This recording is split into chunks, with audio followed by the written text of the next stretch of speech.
Welcome to the Dream Journal. From the studios of KSQD in Santa Cruz, the Dream Journal is a weekly show where we explore the power of nighttime dreams through conversations with dream experts and with listeners like you. In the house behind, the life you find is something understood. So there's no those vital A dream can be meaningful even if you don't know what it means.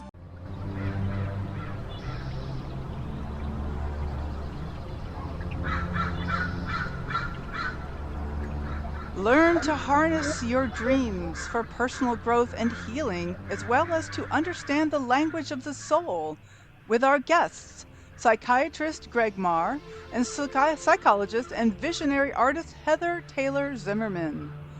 I am your host, Katherine Bell of Experiential Dreamwork, and welcome to the Dream Journal.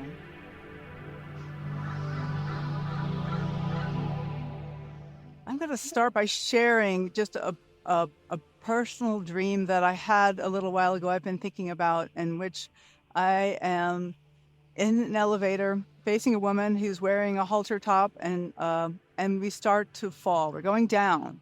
We're already underground, and we go down. And we start going down faster and faster, and I realize we're falling. And I'm scared, of course. And I'm thinking, how can I brace myself? But I look, and the woman with the halter top facing me, she's just smiling. She's just standing there smiling.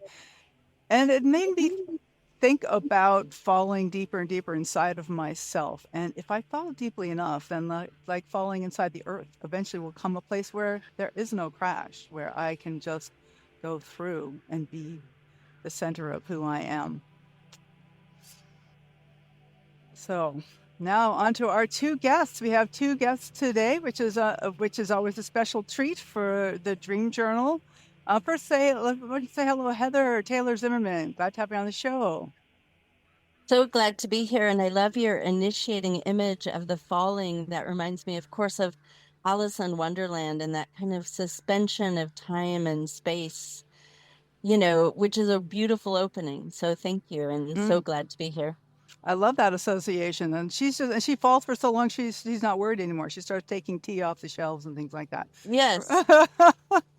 Thank you, Heather. And then also I'd like to introduce Dr. Greg Mahr. Thank you so much for being on the show. Hello, Greg. Hi, my pleasure. Excited to be here. Okay, great. So Greg Mahr, MD, is a psychiatrist who runs a nightmare clinic and studies the psychology of acute trauma.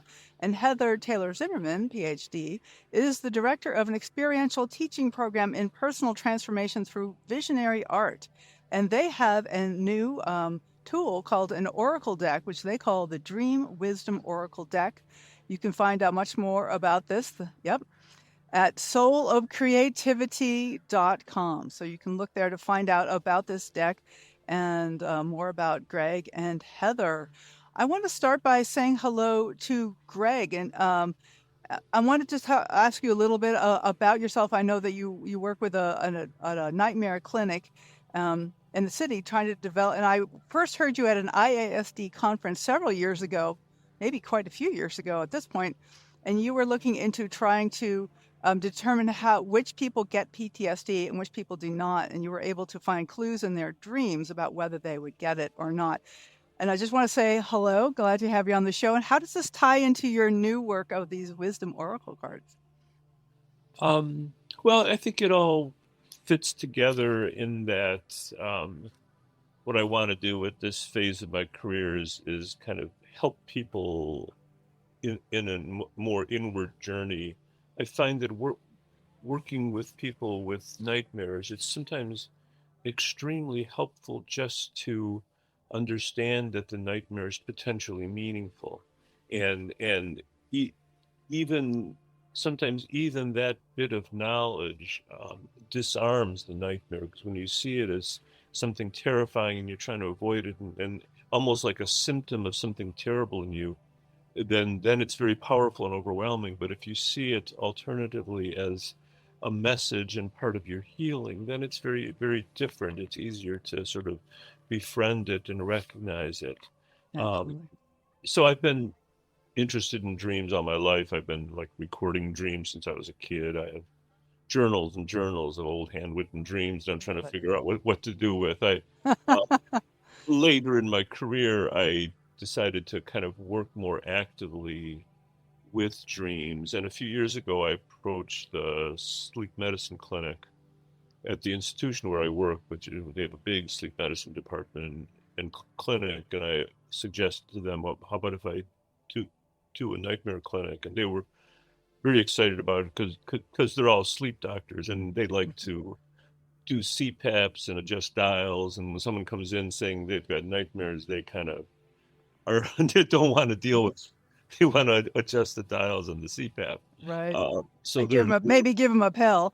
they have, And yet nightmares is one of the key indications of trauma and PTSD, and uh, nightmares is a symptom and it's very important factor.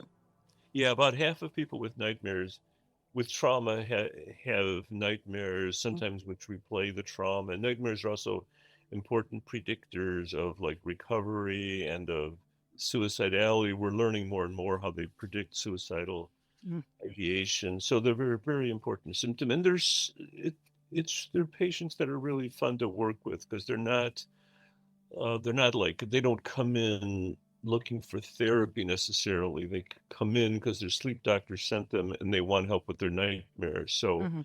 it's fun to sort of guide them into viewing dreams differently. So Absolutely. Well, just like the dream I shared at the top of the hour, that's could be considered a nightmare, falling in an elevator. And sure. yet I find a way of just like kind of accepting that this is what's happening and maybe that's okay. Yeah. And part of what um, we do in like dream therapy is like rescripting the dream. And it's interesting that some trauma survivors rescript spontaneously, on their own, which I think is a really good marker of healing. And there's some really good studies recently that the more active you are in your dream, the more you're an active agent in your dream, the more you're moving towards recovery. So there's a lot of really fascinating things about dreams that we're all just learning about. I love that. Wow. And you'll be giving a talk at the IASD conference in June, which we'll hear more about a little later in the show. But I'm excited about this topic. So thank you for beginning that, Greg. And I want to turn to Heather now and say, hi, Heather. Glad to have you on the show. And you're a psychologist and an artist. And I want to hear a little bit about how you got started with Dream. Also, to say you will be an IASD presenter as well in June. And want to hear a little bit about how you got started in your interest in dreams, and then maybe segue into talking about the cards themselves and how people can use them to help with their dream exploration. Yeah, thank you. Like Greg, I'm really interested in helping people get the inner resources and tools to work so they have a sense of agency. I often think of the dreams. There's that statement that an unexamined dream is like an unopened letter. And then I have this image of a desk with this pile of letters falling. We just Exactly. dream backlog, but part of it is because people don't know kind of how to get a handle on that beginning relationship with dreaming. Uh-huh. And my initiation was back when I was a child. Had a propensity for lucid dreaming for a long time. And so when I was a child, it was really interesting. The nightmares that Greg is referring to, Baba Yaga. I have Russian ancestry, so I grew up afraid of her, not surprisingly. And she was the first encounter I had in a lucid dream as a child. And then it's been this lifelong experience of how we can befriend our nightmare, and then they can be these great allies and dark teachers. And she's almost my power myth, as even though she would be the last one I would have chosen as a Mm. child. And so part of it is keeping an open heart and open mind as we go on this journey and allowing the images to initiate us. And then part of what the deck helps with active imagination, which I think is a naturally occurring. Jung spoke of it as an archetypal instinct, essentially, that he helped to cultivate. And then working with art is a way to do that. And working with the dream deck, if you go to the Soul of Creativity, there's a free course that has some different ways to do spreads, and even just drawing a card. Like if you draw a card, often you'll want to go deeper, like a tarot card. If you draw it, you can ask, well, what help me clarify this or understand this. And then you can draw a second card, and then it'll help amplify the original card. And so that's one of the simple techniques that I've found that helps. But essentially, it gives you tools to address that backlog of dream imagery so it can help initiate us and guide us in our lives. Okay, and so you're talking about, like, if you have a dream that you're curious about, you can draw a card to get some clarity around that dream. Yeah, and so you can do it in obviously a myriad of ways. So you can have a dream and do it in the morning for the dream you just had. Mm-hmm. But we also, those of us who are reflective of our dreams, see patterns. We have recurring dreams, there are motifs. So you can also hold a question based on those kind of reflections Mm-hmm. and draw a card. Some of the cards will ask you, like one is creative healing. So then you can go do something about it in the creativity, or maybe it's another card that helps give you an angle, like a lens to approach that topic. Mm-hmm. But you can use them in different ways. Okay. Yeah, I'm very interested in that part of your background, Heather, that you're a teacher in a personal program about personal transformation through visionary art. Can you even define visionary art? What does that mean as opposed to any other kind of art? Yeah, so I went obviously and got a depth psychological doctoral degree, really because Carl Jung created the Red Book, which is a prime example of visionary art. And he was one of the original people to define visionary art, even though it's the most ancient, there are cave images that are 165,000 years old. Wow. They're debating, they're working on it. These are new caves in Africa. Huh. So they're still dating, but ritual art. So it's ritual, it's visionary. You don't have to be on a psychoactive substance, even though obviously there's a long history of that. For me, I don't use substances, but I just have had, again, a tendency to have visions. And so Jung's practice that he did in the Red Book was literally and explicitly to induce visions. And so it's activating this older way of thinking. He called it fantasy thinking. Mm-hmm. And it's with the soul's guidance. So dreams and visions were the two primary ways that he said we were guided.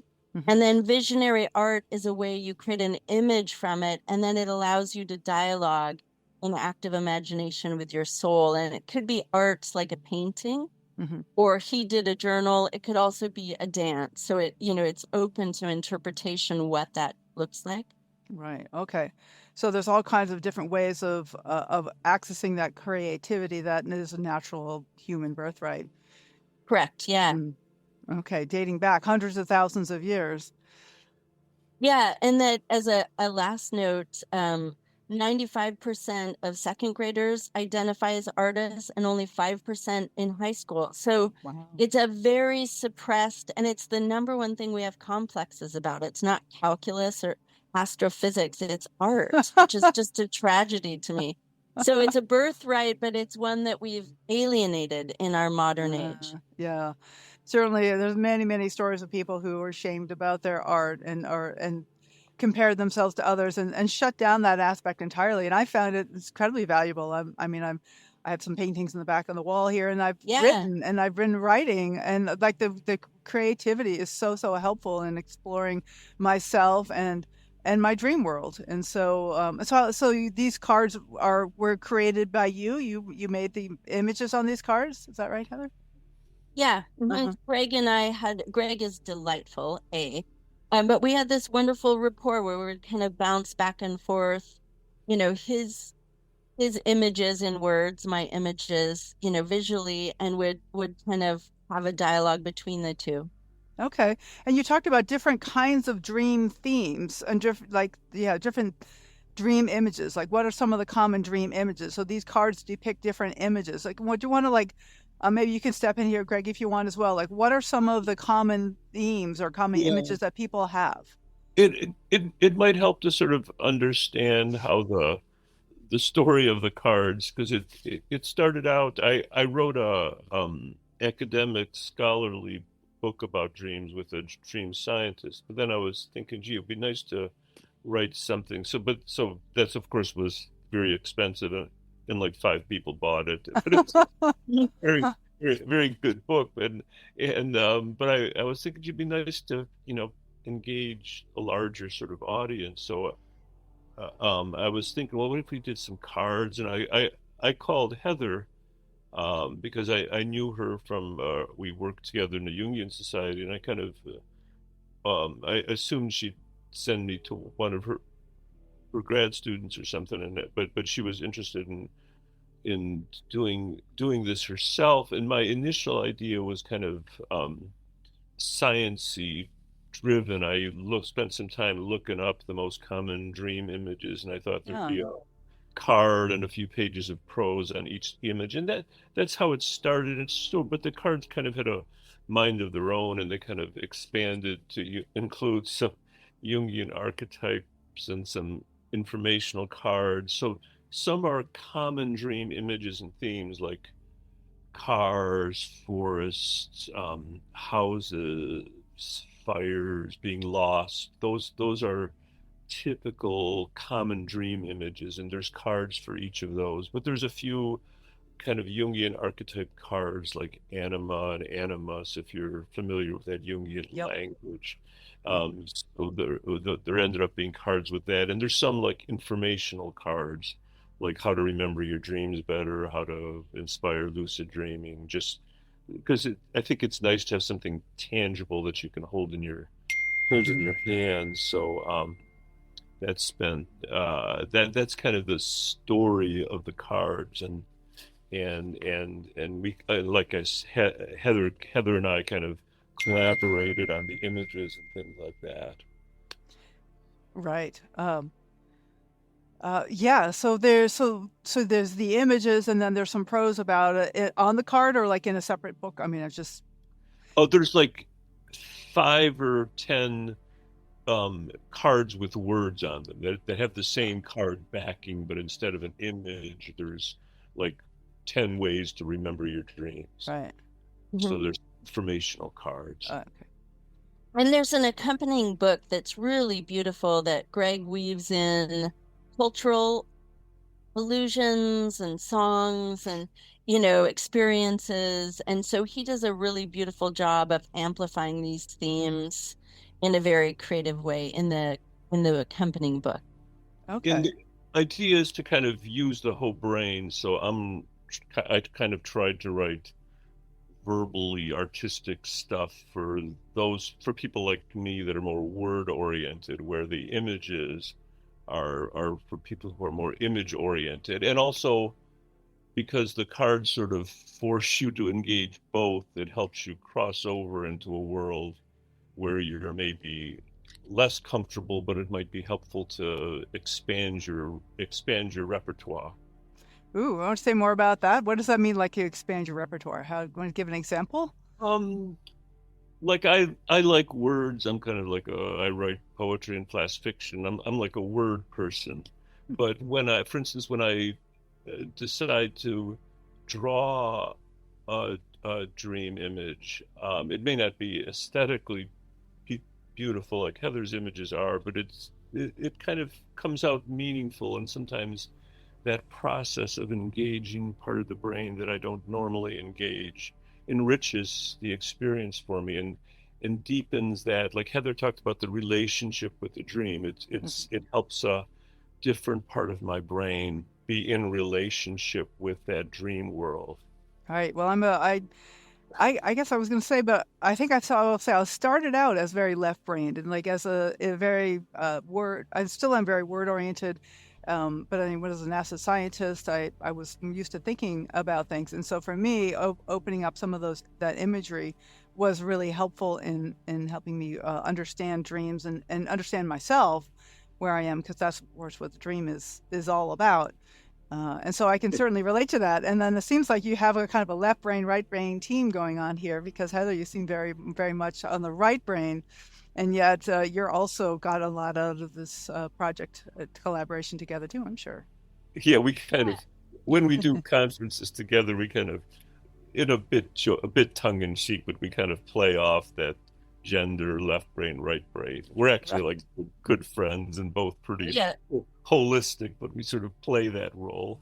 We become the embodiment or personification of the anima animus, which is kind of a fun dynamic. Yeah. I love that.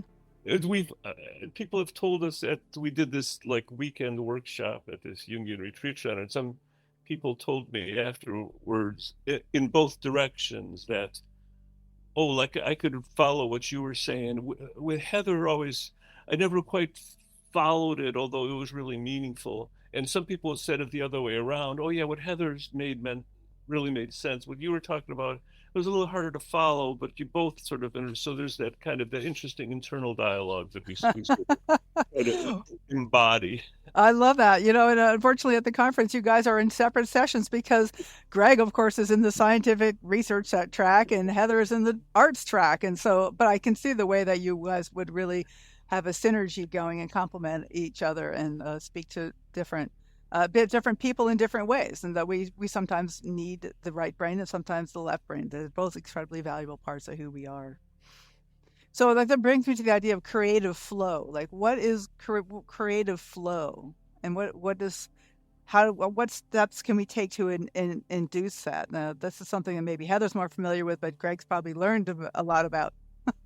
Yeah, well, I'll go to one of the things that Carl Jung, the Swiss psychologist, obviously was a proponent of, but I think we just naturally do it, is create a state of reverie. So, like your falling image, to me, it almost is magical. You go outside of space and time, which is a flow state.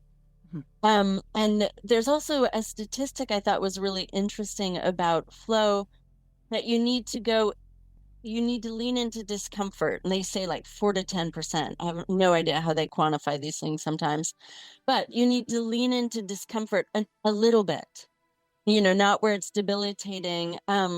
Creating reverie, I do candles, sometimes incense. Often I'll, do music as a great atmospheric enabler or enhancer.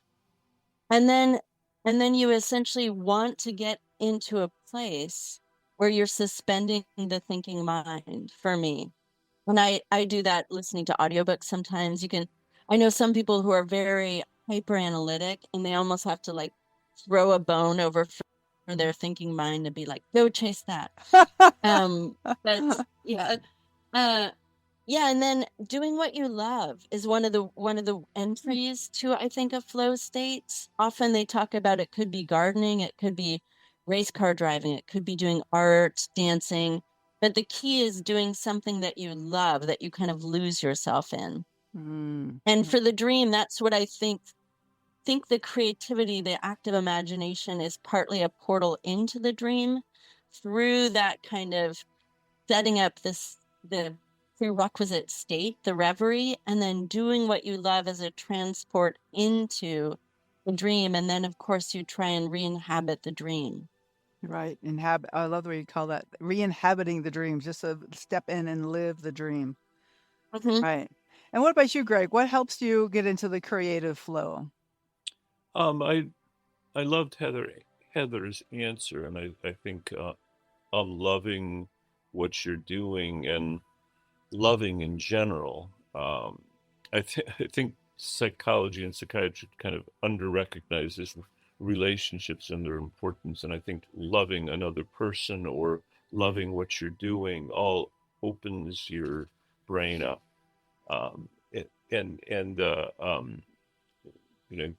This will seem like a roundabout answer, but I've had a privilege at this point in my career to be doing something really fun once in a while, some psychedelic research and being a trip guide in some psychedelic studies. And there's a lot of similarities between what happens in the brain in psychedelics and what happens in the brain in dreams, in terms of this increased connectivity and different parts of the brain being open that aren't normally, like I have a slide of the brain on a psychedelic, and there's all these new channels and connections that aren't normally there. And I think dreams are very much like that, and we kind of people enjoy psychedelics, and I understand that, but we have psychedelic experiences in a way every night, and we kind of every night.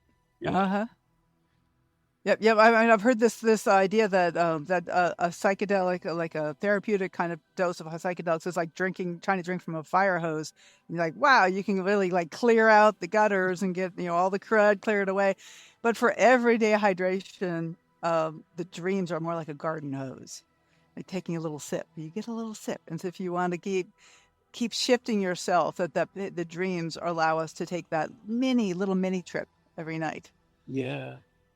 One of the fascinating, without revealing anything confidential, but one of the fascinating experiences I had as a trip guide was someone on their trip had remembered a dream that they hadn't thought about in a long time, and then during the trip was able to like process the dream in a different way. So there's a real synergy there Mm. that needs to be more deeply understood.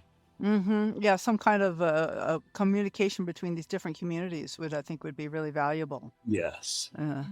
Exactly. Okay, well, let's see. Let's before we go to our break, I want to just take a moment and talk a little bit about your IASD presentations. And so, Greg, do you want to start? Just say a few words, like what will you be talking about at the conference? I'll be talking about nightmares and some of my clinical work with nightmares, and sharing some stories and different. I've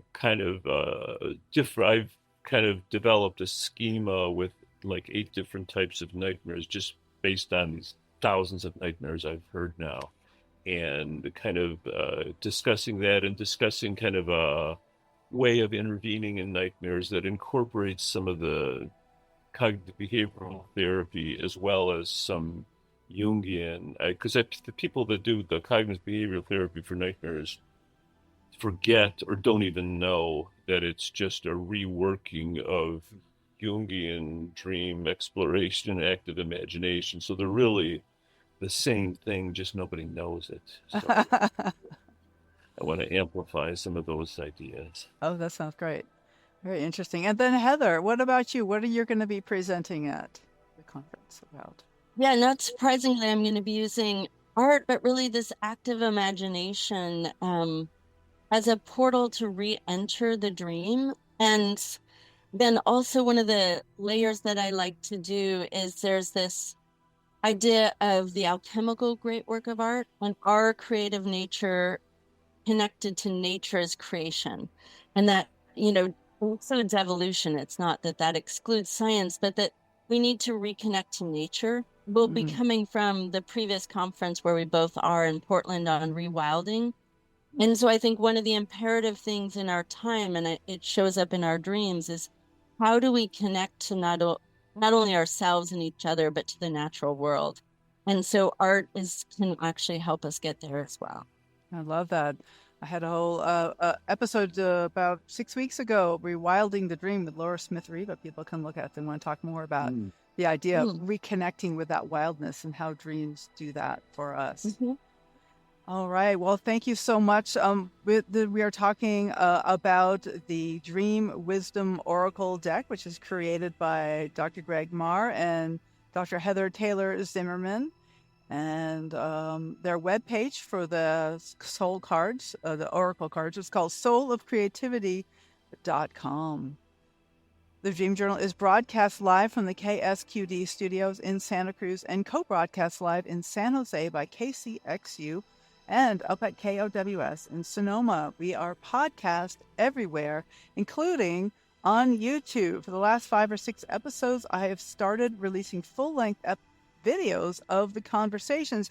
You can find them now on Spotify. I just uploaded a whole bunch of Spotify video podcasts, and also on my YouTube page at Experiential Dreamwork.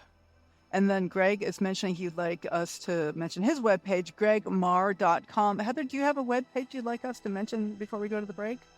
Actually, the Soul of Creativity is what my webpage, hence the mentioning both. So that's perfect. Thank you. Okay, I'll make sure that's on the episode page too. And so we will be right back.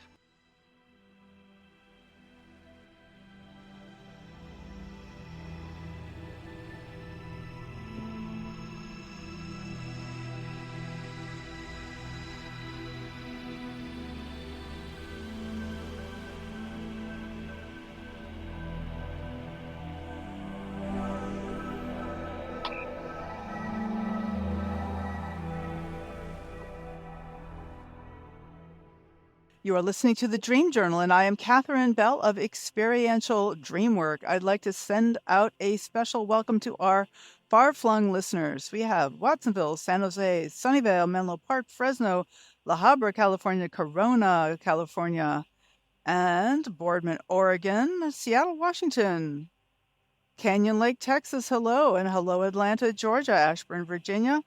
And then we have some Canadians from Dryden, Ontario, and from Quebec. Thank you so much for listening in. We have someone from Great Britain listening in, and we have a listener from Moscow, Russia. So welcome to the Dream Journal. So glad to have you on the show, as your presence is here, even if you are not speaking yet.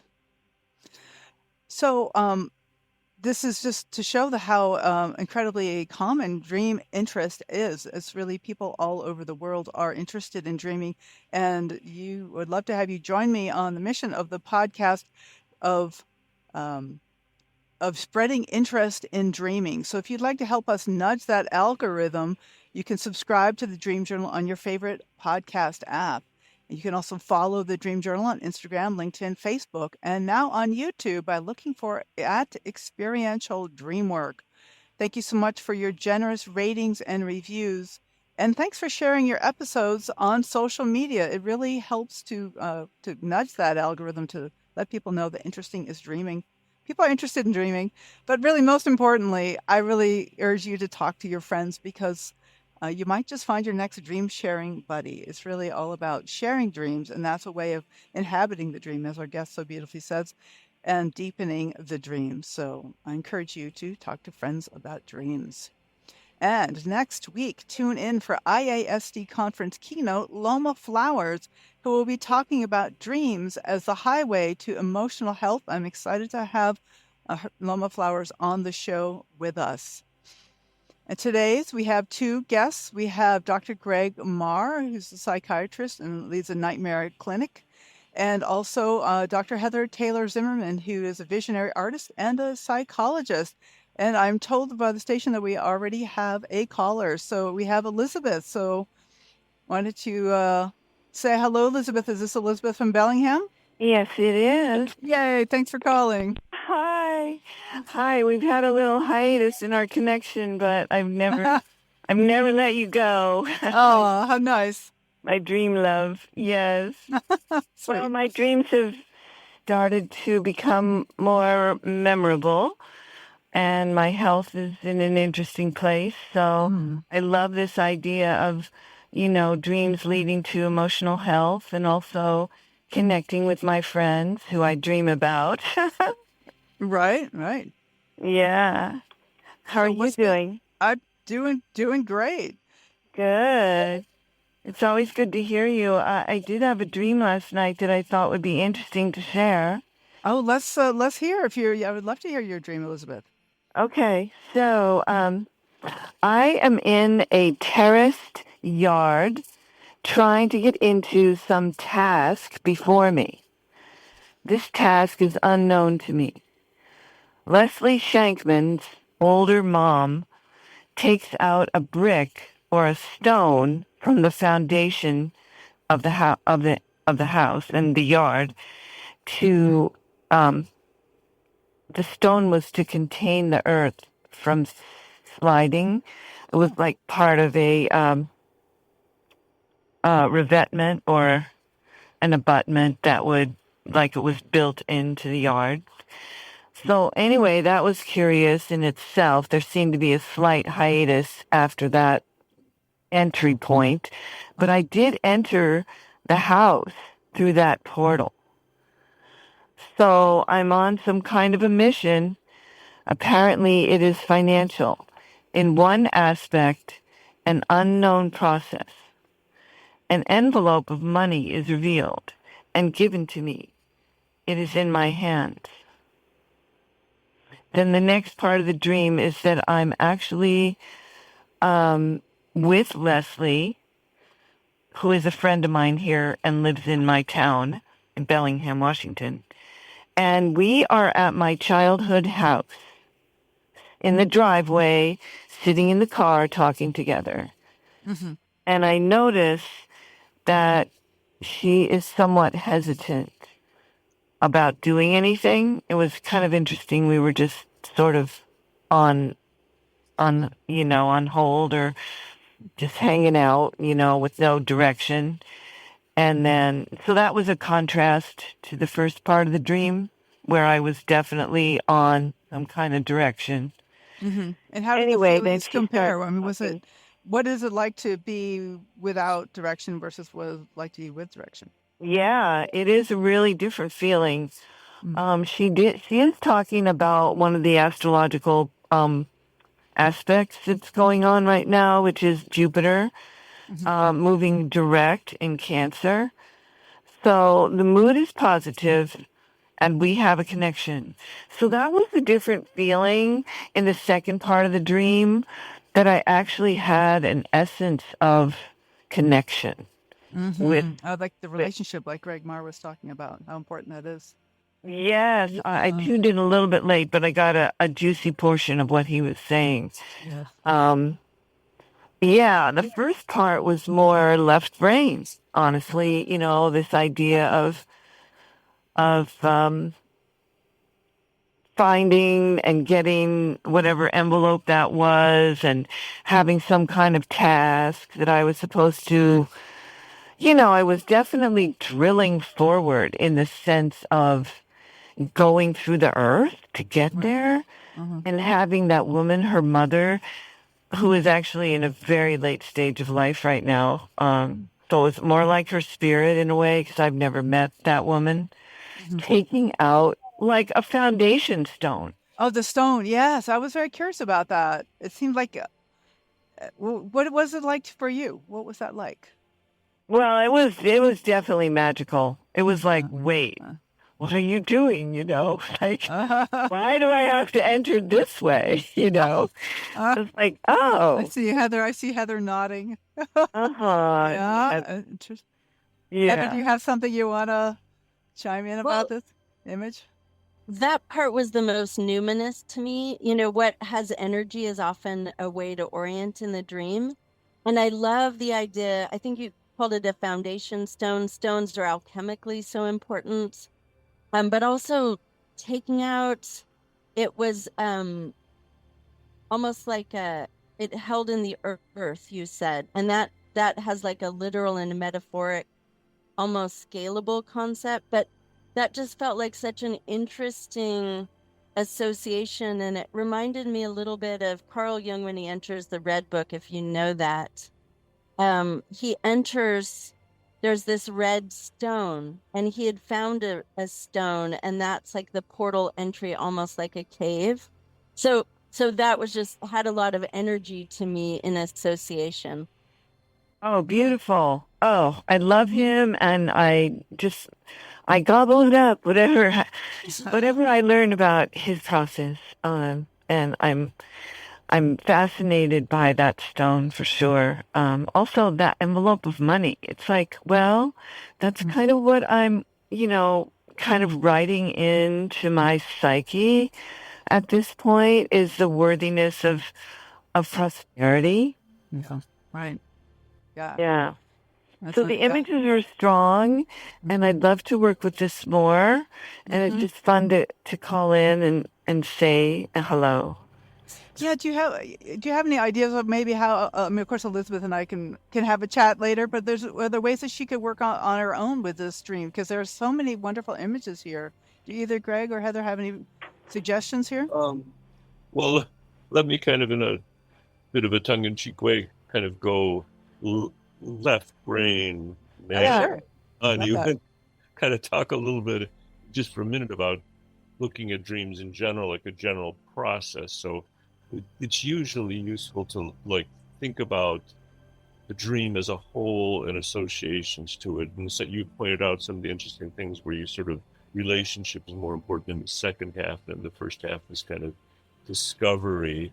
So you want to think about those kind of associations. Then you want to think about the specifics of the imagery, which in some really prominent imagery is the houses. There's two houses, like this one in the first dream and that second house, which is your childhood home. So you're like, in the second part of the dream, you're in this childhood like state of mind. houses, and it's sometimes useful to kind of think about images generically, which is kind of what we do in the book. Like houses usually represent the psyche, and like the upstairs is like the more the intellect, and the basement is more the unconscious and things like that. And Yeah.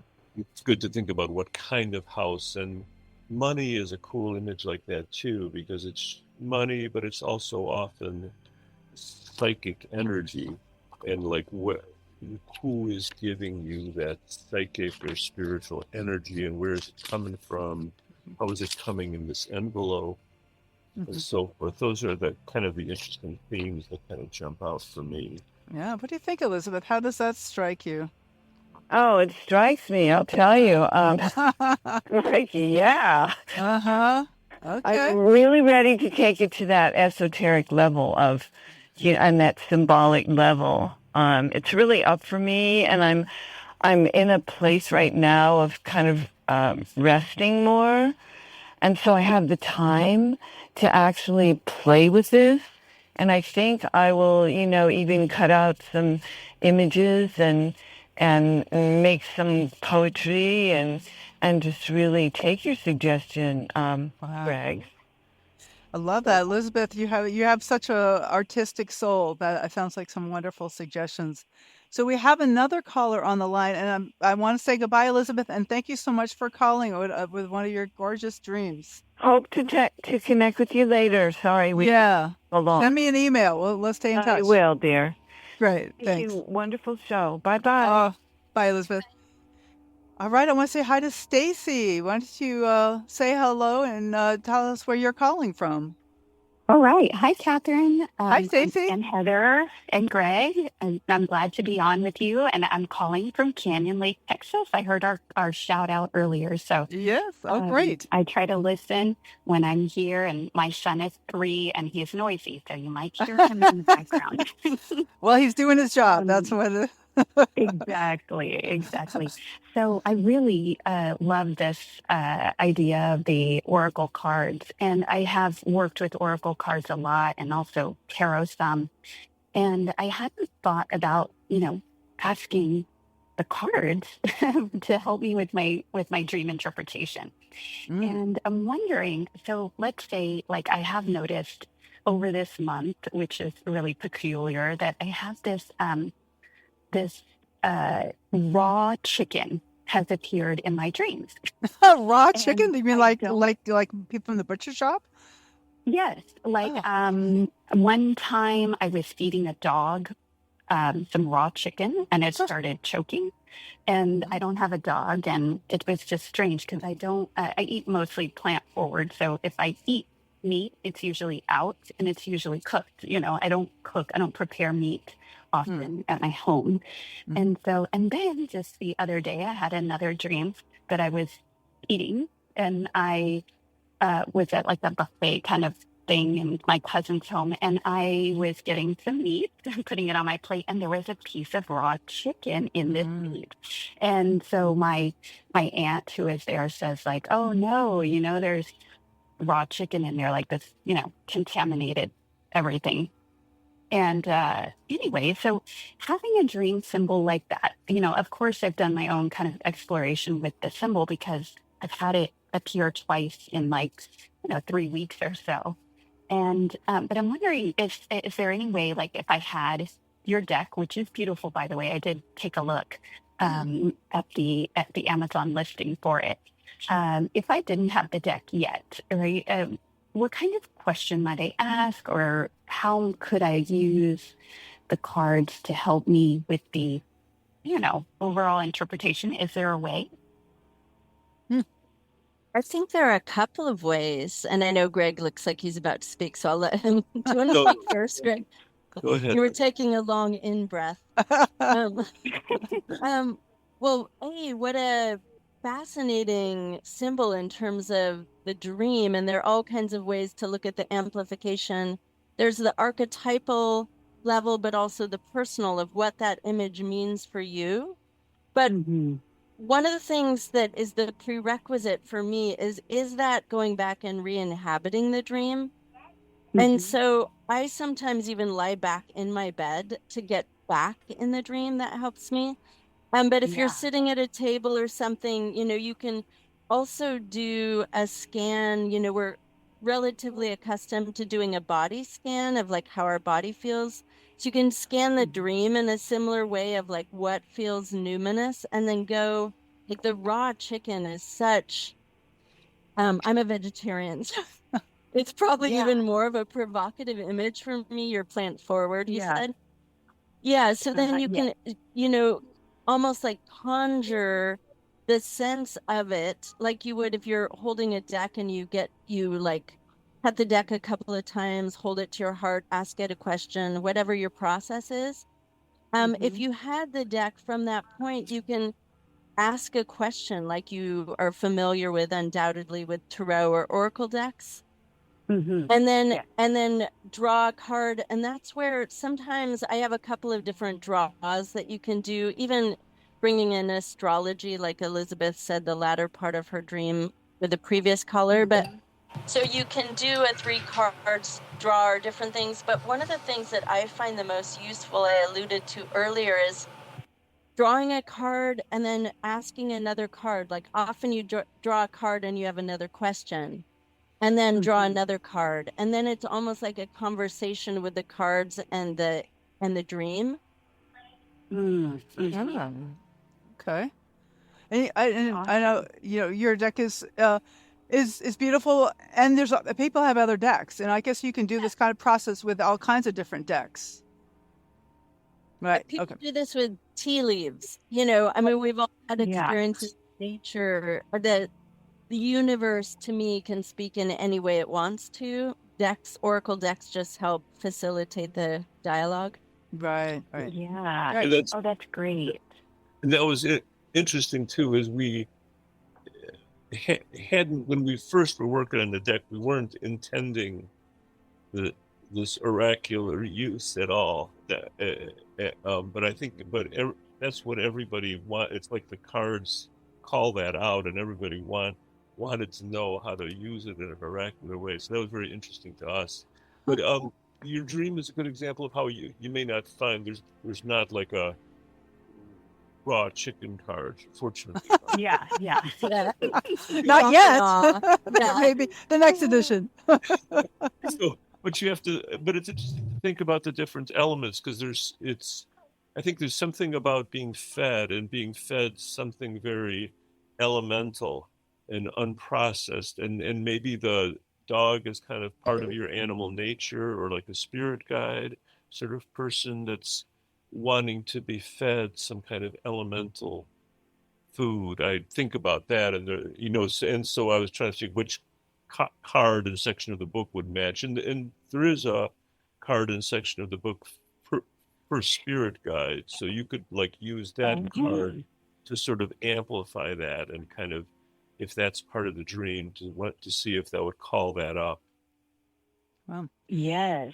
Oh, that's great. Well, I love these, variations and ways to work with the deck. And then also, until I get y'all's deck, a way I can explore with my own cards too. Stacy, thank you so much for calling. I love to have you calling in again, and hope to hear from you again. This wonderful Yes, questions, and absolutely. I have to let you go so I can say Yeah, goodbye no to Greg problem. and Thank you so Heather. much. All right, I appreciate take it. Bye-bye. care. So our guests are Heather Taylor-Zimmerman and Greg Mahr, and their book, their creation is called The Dream Wisdom Oracle Deck. And I want to give you each, there it is, yes, to the video people. I want to give you each a moment, like 30 seconds, to finish with some final encouragements for the listeners. Maybe Heather, would you like to go first? Yeah, so I would like to say there's this archetypal world soul, you might say, connection to nature that I would call people's attention to. There are a lot of examples, like images Jerome Bernstein envisioned the trade center being hit by planes before it was. That if we pay attention to our dreams and we dream like social matrix work where we dream collectively, that's a whole nother level of capacity as a species that I think would open us up to a new way of navigating in our time that we essentially need. Excellent. Thank you. Thank you, Heather. Well put. And last week's episode was all about precognitive dreams. So you can check that out for more information. Greg Mahr, what would you like to say? Final encouragements. Yeah, I just wanted to underline that I think for both Heather and I, this dream work is more of a calling. It's not like we need this or trying to make a ton of money off, or anyway, I know we're not going to make any money off. But really I think when I'm speaking for both of us, I think that we really want to invite people to this relationship with their inner world, because it really feels like one of the most important things we can do, and something that our culture like neglects totally. Like in the scientific world I live in 90% of the time, like dreams are just kind of nonsense. And oh, if we have one more second, I might just. Oh, I had when my father, before he died, when I showed him my first book, he was kind of saying, "Aren't dreams just nonsense?" But then he told me a very transparent, obviously meaningful dream, and I think our culture does that. It ignores dreams, even though they have rich messages and are very meaningful. I love that. Thank you so much. Thank you, Greg and Heather. It's great to have you on the show, and I look forward to meeting you in the flesh at the IASD conference. Thank you very much. All right. Thanks. So thank you all for listening. The Dream Journal is produced at the studios of KSQD in Santa Cruz. We are live every Saturday at 10 a.m. Pacific at ksqd.org. The podcast is released on the Monday after the show. It spreads interest in dreaming when you subscribe, rate, and review. I am Katherine Bell. You can find out about my dream coaching practice at experientialdreamwork.com. You can email me at katherine@ksqd.org. Follow Experiential Dreamwork and hashtag the Dream Journal on Facebook, Instagram, LinkedIn, and YouTube to keep up with the shows. I'd like to thank Rick Kleffel, engineer, music creator, Steve Pop and Yanko Nasu holding down the fort at the studio. Audio editing by Suki Westling, phones by Eric Nelson. Intro and outro pieces are both by Mood Science. And tomorrow morning, when you wake up, take a minute to write down your dream and bring it to the next Dream Journal.